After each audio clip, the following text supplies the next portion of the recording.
then in 81 and 82, I was in 4th grade. And then that's whenever life started slapping me.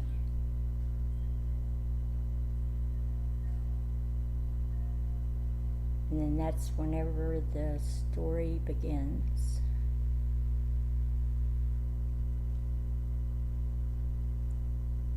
That's where Preston comes in.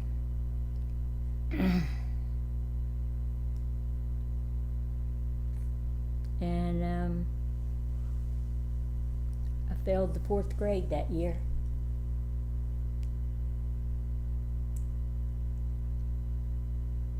For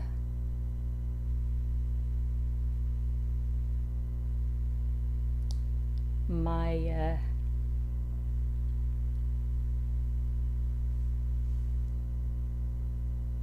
the discipline that I got for failing the 4th grade. I was sent to Jane's sister and brother-in-law's house.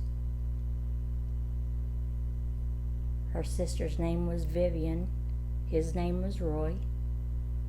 They're both deceased now. They lived in Boonville, Mississippi. They had a son named David.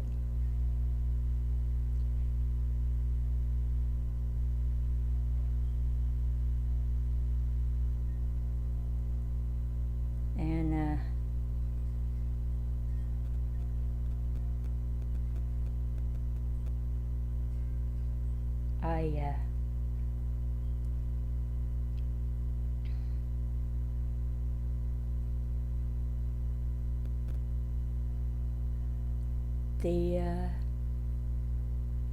I thought I was gonna be able to have fun that summer, and the fun wasn't so fun.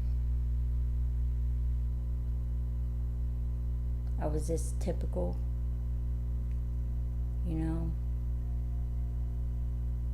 little girl that I thought was,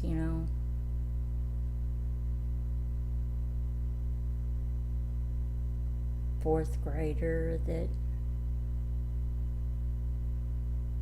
just getting to go to, her aunt and uncle's house and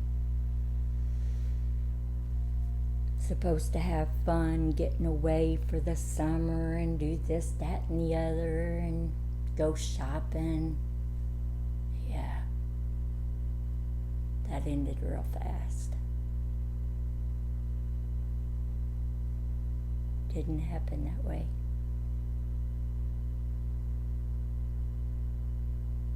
These days turned to real short nights because Preston and David took it amongst themselves to see how much fun they could have of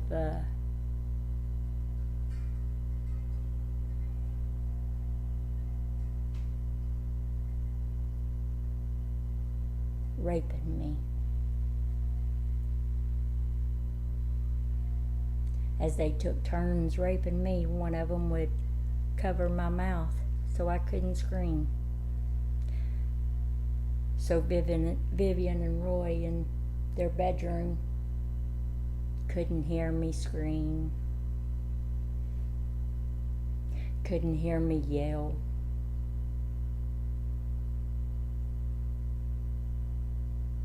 While I would look up, try to look up at each other while they were taking turns, tears rolling down each side of my face.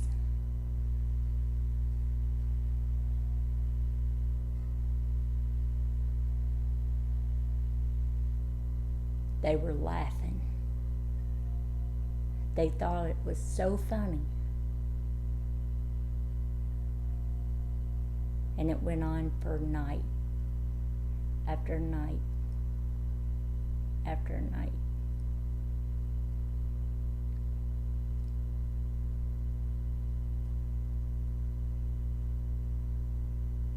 Did I tell anybody?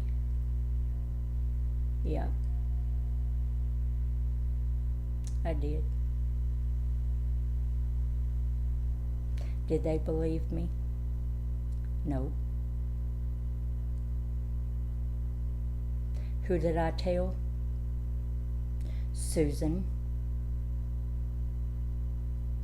Who's Susan?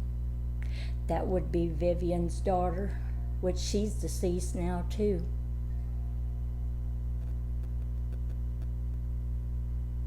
Did Jane know? Of course she knew.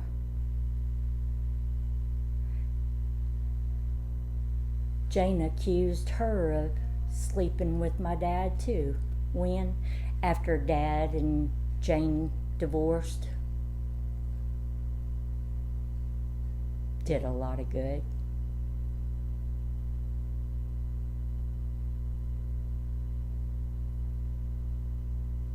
Did a lot of good.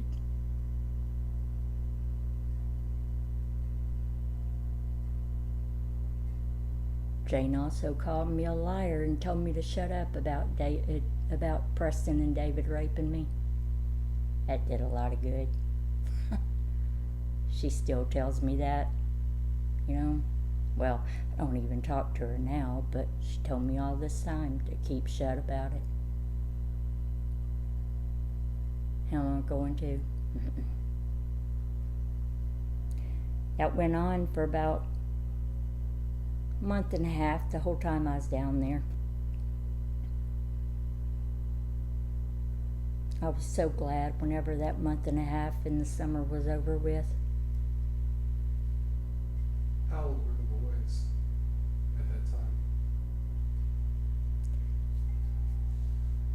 I want to say that David was born in 69.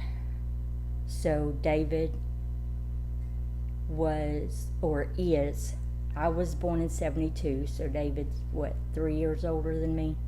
Preston born in 70. Preston's 2 years older than me. I was 11. Preston was 13. And David would have been 14. They knew better. I'm sure. Sure. They were having fun. Did I know better? At 11 years old? I don't think so. All I knew is, in the back of my head, is I wasn't for sure if it was okay or not, because they kept saying, no, you just need to be quiet. You just need to be quiet. Okay, I have somebody telling me older than me that you just need to be quiet. So were you even, like, the first time that happened, were you even aware of those types of actions? No, I just was doing as I was told. I thought I was supposed to be quiet. I mean, somebody that age and somebody older than you, Sure. you know, supposed to be quiet. So, whenever I finally got back home after that long month and a half, did it stop?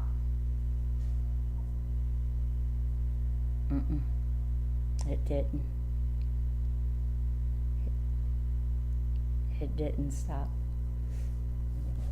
Why?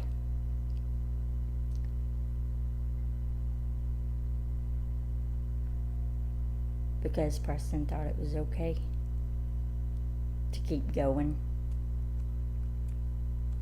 and going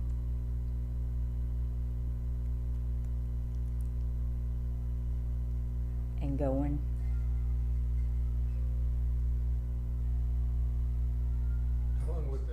How long, as in months or years? Preston kept doing it until 1986. Preston would always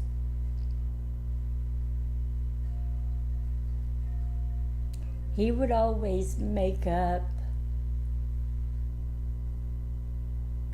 It would happen during the day for Preston, because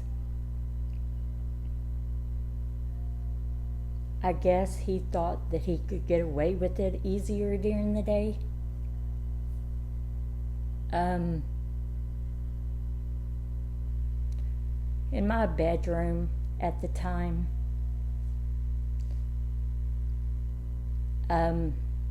my walls were pink, my carpet was green. I had a huge metal desk that was a dark gray, and it was very heavy. He would move the metal desk in front of my wood door,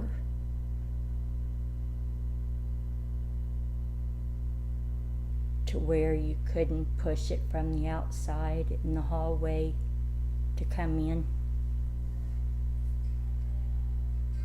So whenever he started,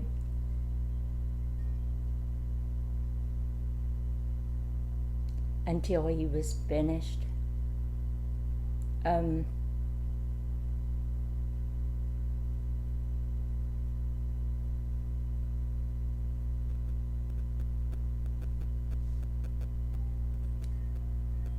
you couldn't get in.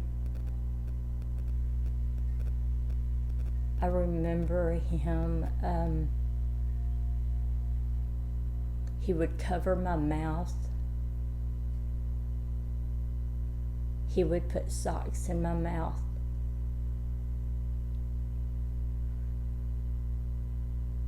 He would sometimes tape my shirts and tie them around from my mouth to the back of my head, so that I couldn't open my mouth at all or scream. Jane would come to the door and knock on the door and ask why she couldn't get in. And he would lean over the top of me and tell me that if I said anything other than trying to catch up on my homework or anything, that he would hit me and give me black eyes till whenever I would go outside.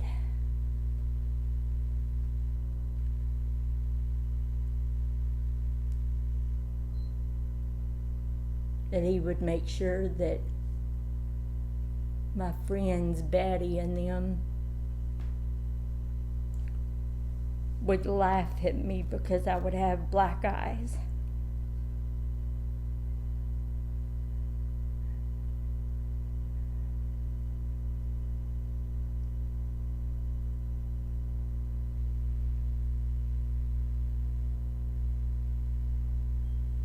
I would continuously tell Jane that it would happen. She would keep telling me that I needed to shut up about it, that I was lying. Nobody would ever believe me.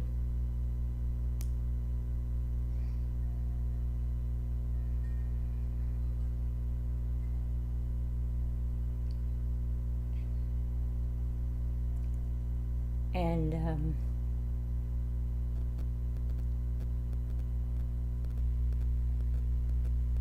she was set on nobody ever wanting to believe me. And I don't get it. Do you feel that she absolutely knew and just, what reason do you think that she would have for telling you to not say anything or that you're lying? How do you feel? What do you feel that tells her to do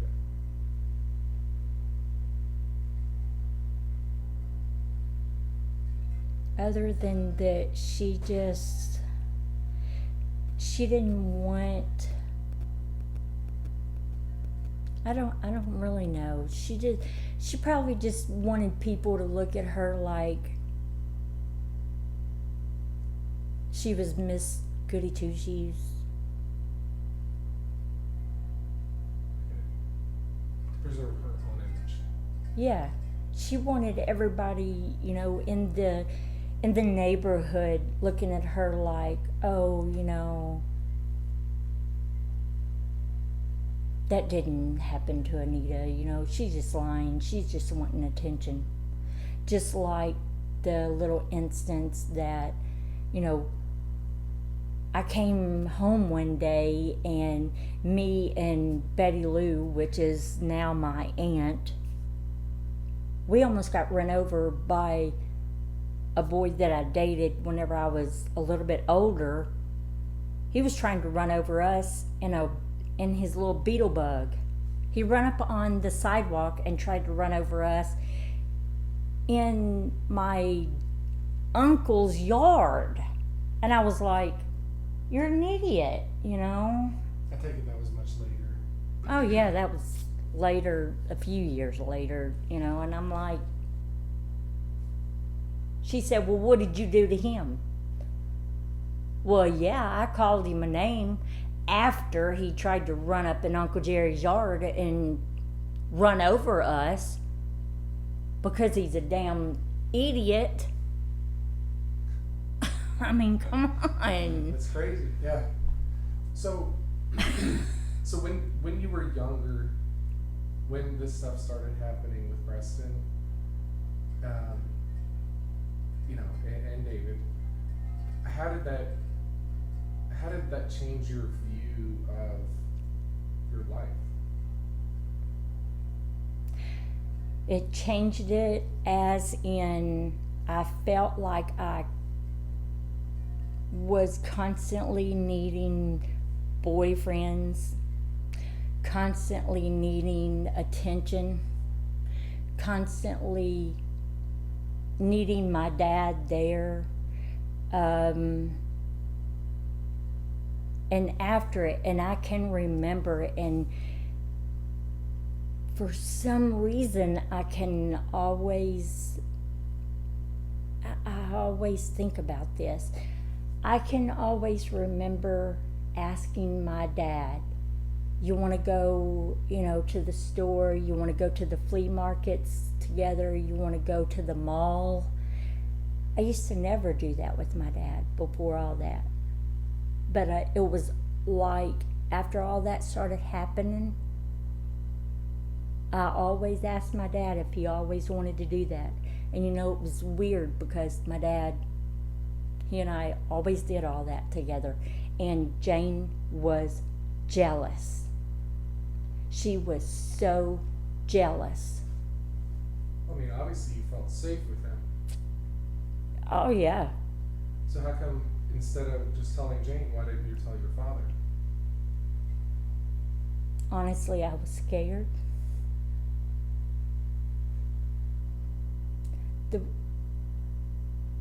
I can remember one time, and I always told Dad, I kept telling Dad that Preston would hit me, and Preston would always do these stupid things to me, like, and I can remember this one instance.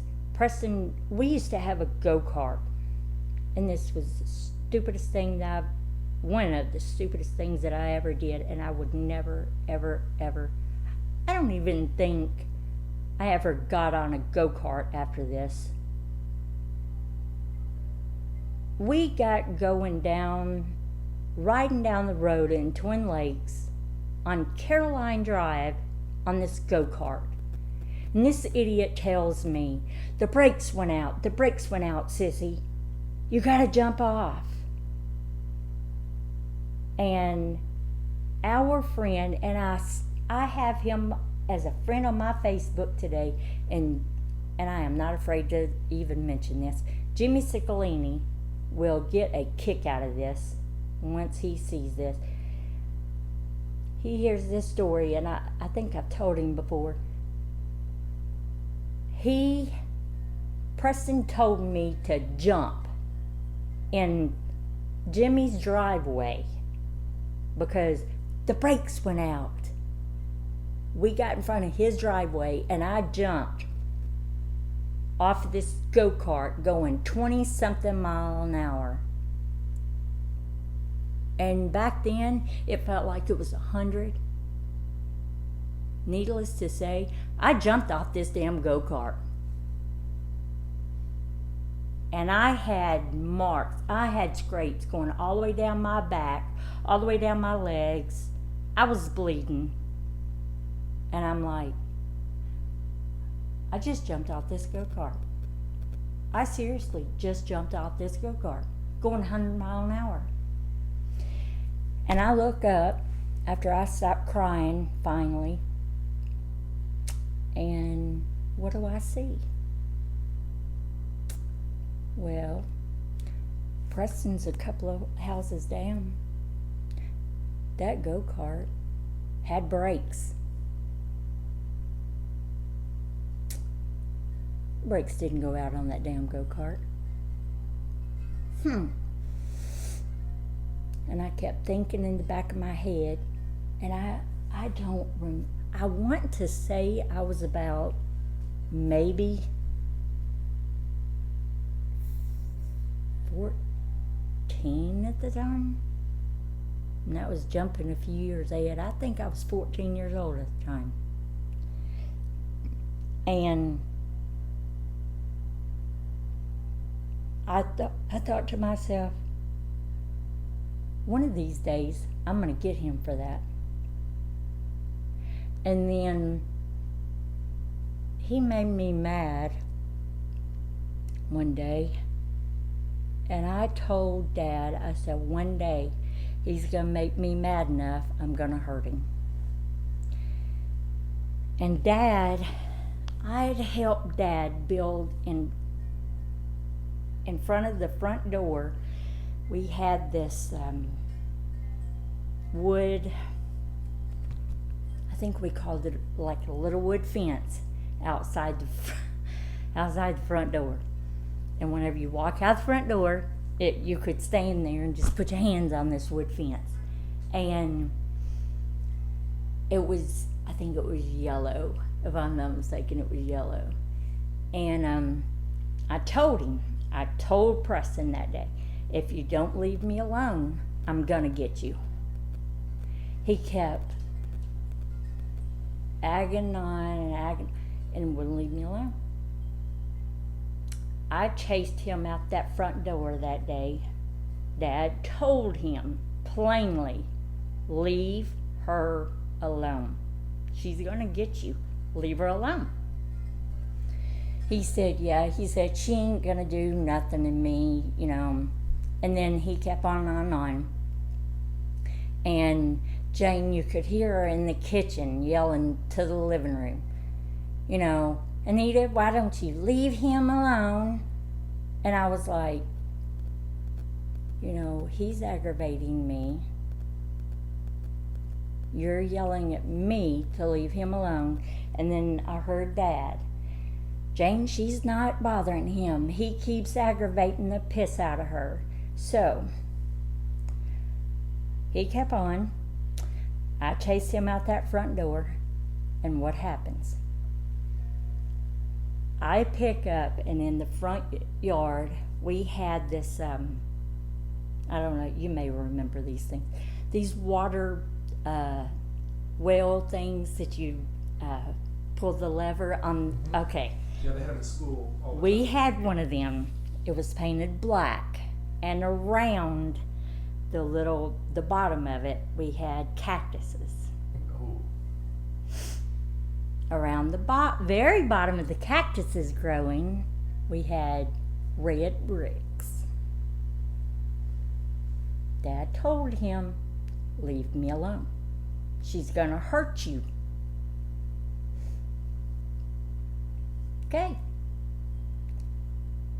I ran after him out that front door. He jumps this wood fence. I mean, this wood little fence thing right there in front door. And I went around it. I kept thinking to myself, okay, I'll get you. You won't leave me alone. I'll get you.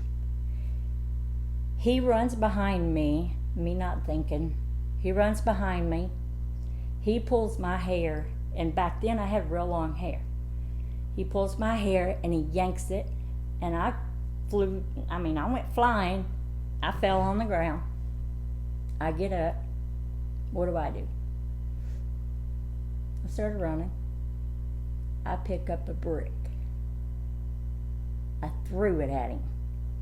Whenever I threw it at him, he went flying. He fell down. Oh, he started screaming. I broke his ankle.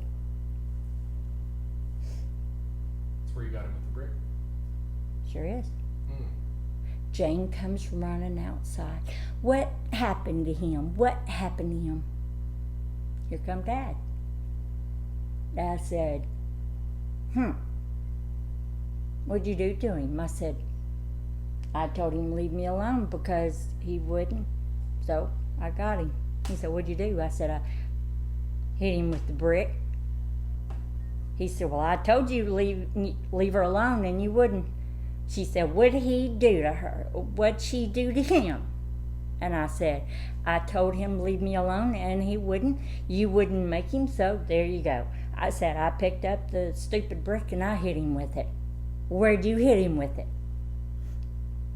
I said, I hit him in the ankle with it. And then he's laying on the ground crying. Let me see your ankle. I said, I hope it's broke. And so, what does she do? She picks him up, helps him to the car, takes him to the ER, Baptist DeSoto, and sure enough, she calls Dad. She needs to be grounded. He said, why is that? And she told Dad that I had broke his ankle. Oh, she gets him home from the hospital and he's on crutches. Poor baby. So I was grounded for 2 weeks. And at that time, what age were you? I believe, I want to say that happened, I was in the 6th grade at that time. Was he still carrying on? Yes. With you? Yes. Because that was in 85. Okay. So we know that especially with kids and at a young age, and something like that happens, and it continues to happen. Obviously, nothing's going on about it. So, did it become less violent? Did it change? It got worse. It got worse. How so? Because that's whenever he kept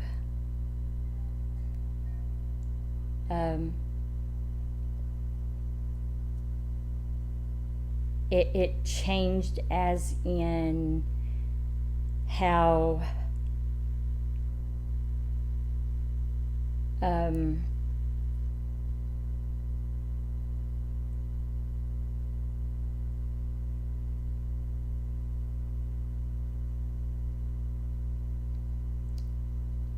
how more intense it got.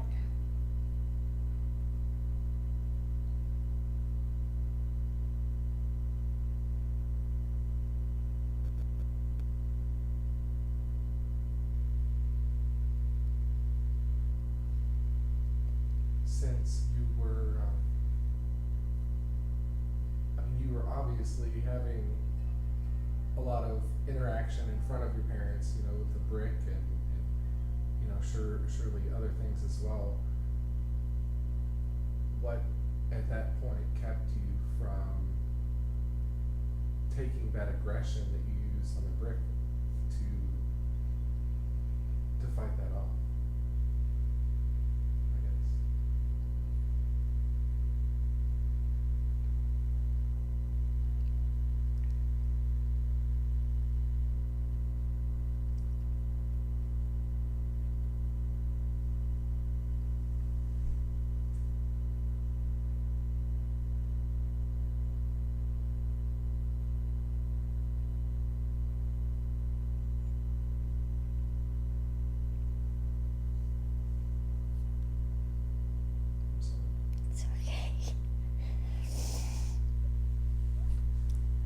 I would try to scream more and louder, and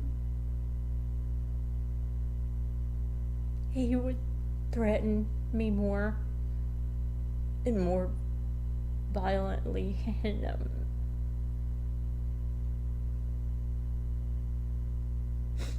it made me more scared, so I stayed more quietly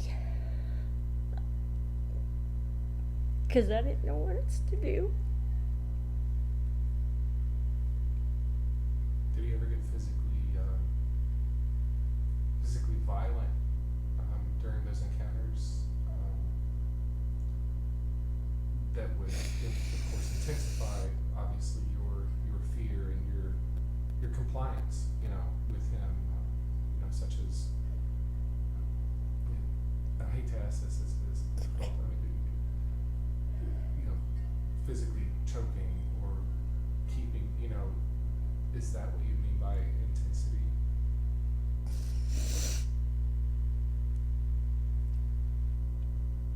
That, and he would like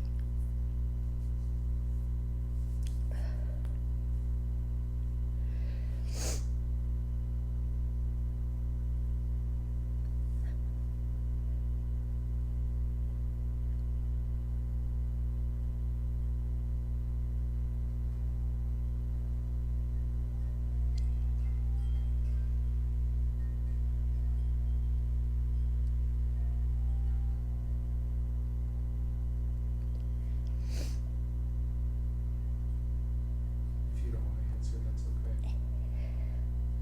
If you want to move on or take a break.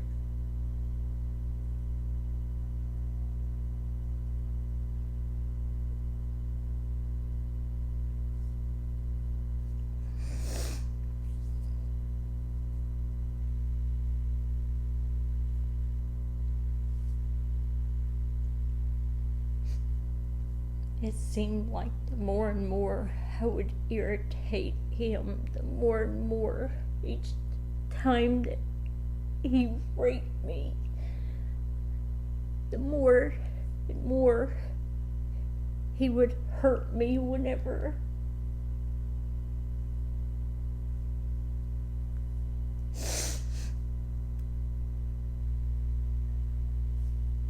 each time he would